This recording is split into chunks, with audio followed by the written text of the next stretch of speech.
नमस्कार, SBT news में आपका स्वागत है। पेश है 17 नवंबर गुरुवार सुबह 6:15 बजे राजस्थान की बड़ी खबरें। नागपुर के डॉग लवर्स को सुप्रीम कोर्ट से बड़ी राहत मिली है। कोर्ट ने कुत्तों को पब्लिक प्लेस पर खाना खिलाने पर लगी रोक हटा दी है।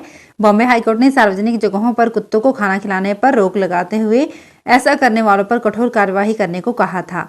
सुप्रीम कोर्ट ने हाईकोर्ट की उन्हीं टिप्पणियों पर भी रोक लगाई है जिसमें कहा गया था कि आवारा कुत्तों को खिलाने वाले लोग उन्हें गोद लेकर घर ले जाएं और वैक्सीन भी लगवाएं। राजस्थान सरकार ने तृतीय श्रेणी अध्यापकों की तबादला पॉलिसी का ड्राफ्ट वापस लौटा दिया है। वहीं राजस्थान के करीब 800 से ज्यादा प्रिंसिपल को परीक्षा परिणाम को लेकर कारण बताओ नोटिस जारी किया गया है।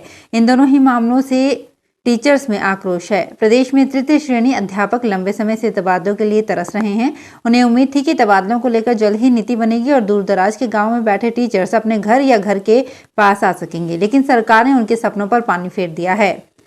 राजस्थान यूनिवर्सिटी में पढ़ने वाले हजारों स्टूडेंट्स का इंतजार खत्म हो गया है। बुधवार को मुख्यमंत्री अशोक गहलोत ने राजस्थान यूनिवर्सिटी में बनी डिजिटल लाइब्रेरी, तीरंदाजी ग्राउंड और भीमराव अंबेडकर की प्रतिमा का उद्घाटन किया। इस दौरान निर्मल को बधाई देते हुए सीएम ने कहा कि मैंने अपने जीवन के शुरुआती 3 चुनाव में हार देखी थी, लेकिन आपको पहले चुनाव में ही जीत मिली है। सीएम ने कहा कि मैंने बचपन से ही अंग्रेजी का विरोध किया। स्कूल के वक्त अंग्रेजी की वजह से मेरी चप्पल से पिटाई भी हुई, लेकिन 40 साल में हालात पूरी तरह से बदल गए हैं। आज अंग्रेजी बेहद जरूरी हो गई है। यही कारण है कि हमने गाँव-गाँव में इंग्लिश मीडियम स्कूल खोले हैं ताकि राजस्थान का हर बच्चा इंग्लिश सीख सके। राजस्थान के कोटा में अवैध रूप से बेचने के लिए लाए गए रसोई गैस के 124 घरेलू सिलेंडर को रसद विभाग की टीम ने बरामद करने में सफलता हासिल की है। रसद विभाग ने रसोई गैस के व्यावसायिक कार्यों के लिए अवैध रूप से इस्तेमाल करने को रोकने के अभियान के तहत इस कार्यवाही को अंजाम दिया है। घरेलू गैस सिलेंडर के व्यावसायिक उपयोग एवं अवैध गैस रिफिलिंग की शिकायत की जाँच पर रसद विभाग टीम ने कोटा में बालाजी मार्केट रंगबाड़ी रोड पर कुल 124 सिलेंडर जब्त किए। गुलाबी नगर जयपुर का स्थापना दिवस कल 18 नवंबर को मनाया जाएगा। इस अवसर पर ग्रेटर नगर निगम जयपुर की ओर से 7 दिन तक रंगारंग कार्यक्रमों का आयोजन किया जाएगा।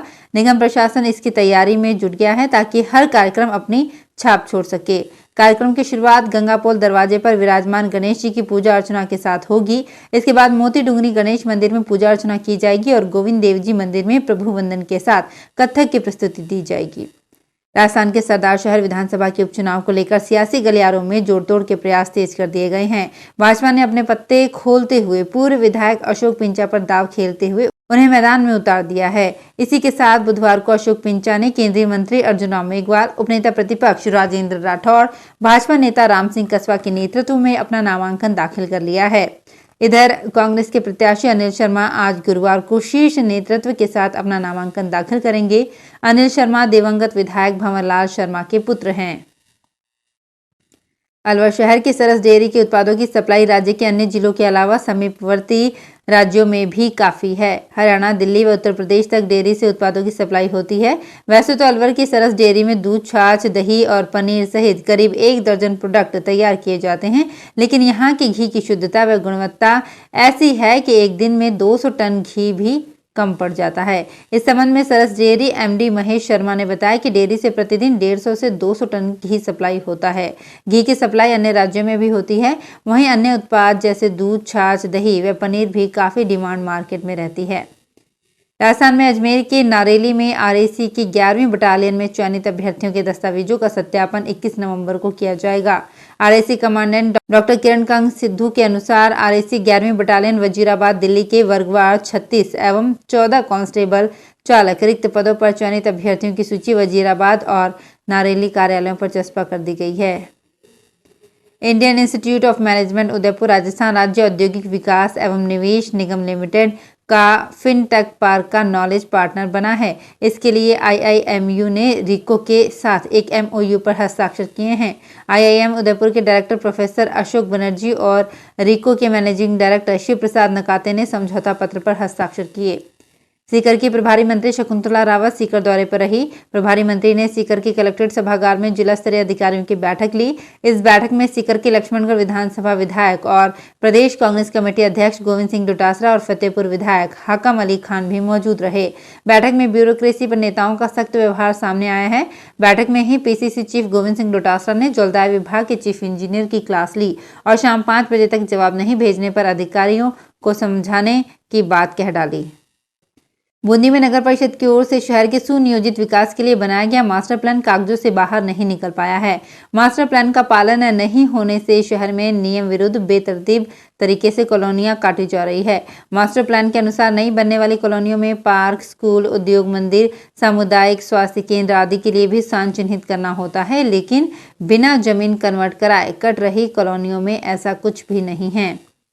राजस्थान की बोर्ड परीक्षाओं में बेहतर अंक प्राप्त करने वाले होनहार छात्र छात्राओं को सरकार अब लैपटॉप की जगह टैबलेट बांटेगी।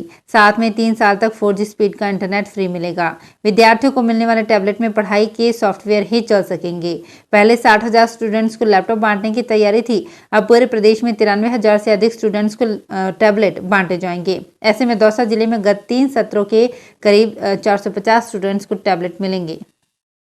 जयपुर शहर की बिगड़ी सफाई व्यवस्था को पटरी पर लाने के लिए ग्रेटर नगर निगम महापौर सौम्या गुर्जर लगातार सफाई व्यवस्था का निरीक्षण कर रही हैं। महापौर ने बुधवार को वार्ड नंबर 104, 105 और 111 का दौरा किया।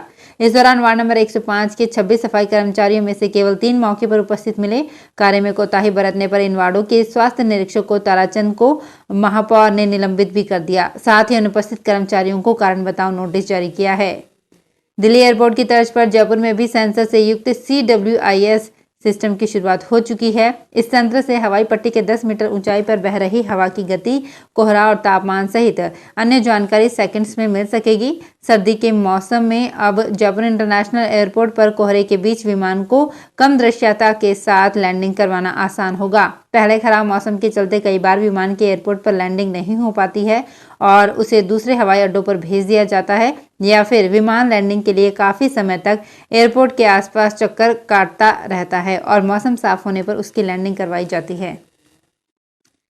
गुजरात विधानसभा चुनाव के लिए अखिल भारतीय कांग्रेस कमेटी की ओर से जारी की गई 40 सदस्यीय स्टार प्रचारकों की सूची में राजस्थान कांग्रेस से भी 4 नेताओं को स्टार प्रचारक बनाया गया है।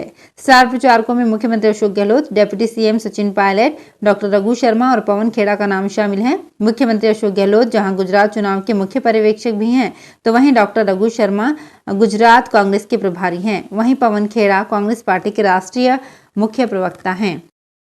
तो फिलहाल इस बुलेटिन में इतना ही, फिर हाजिर होंगे कुछ और बड़ी खबरों के साथ। अगर आप भी अपने आसपास की छोटी बड़ी और महत्वपूर्ण खबरों से अपडेट रहना चाहते हैं तो सब्सक्राइब कीजिए हमारे चैनल SPT न्यूज को और प्रेस कीजिए बेल आइकन पर।